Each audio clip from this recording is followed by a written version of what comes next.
ne bu ne bu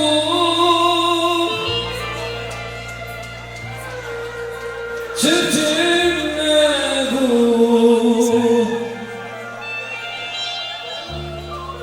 evliliğimin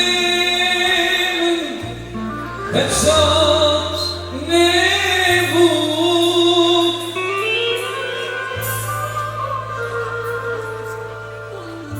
hani takıyor böyle gel ne bu ne bu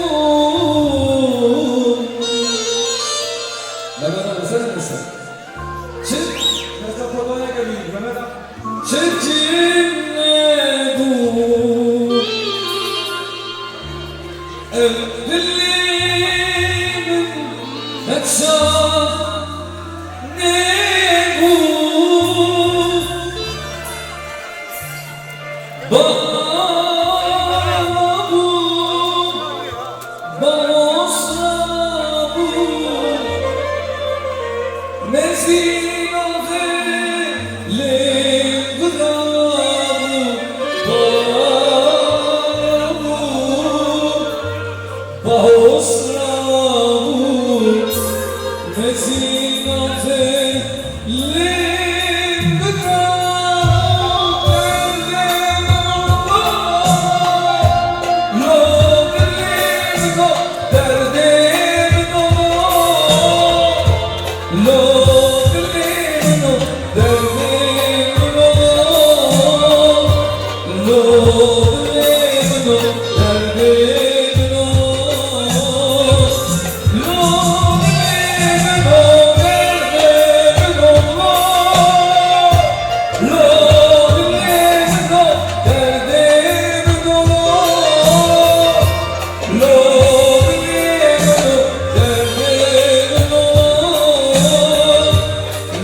bu parçamıza Fatih Muhtar geliyor, Baran'dan geliyorsunuz bana veriyor.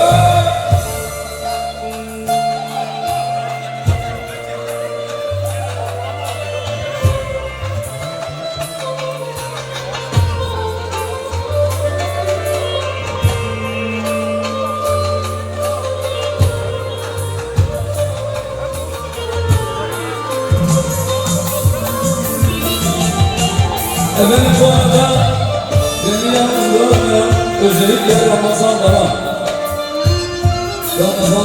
İlyas Taş, mahalle şiirlerimiz var, beni yalnız bırakmamışlar.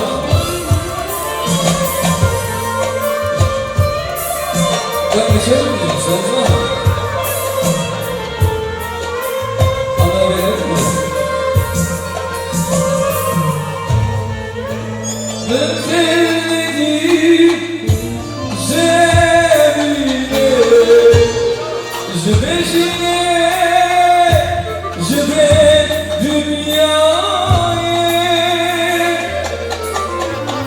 Ya Allah'ını seven Fatih Muhtar yazsın. Canım ya. Lord,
Harikasın.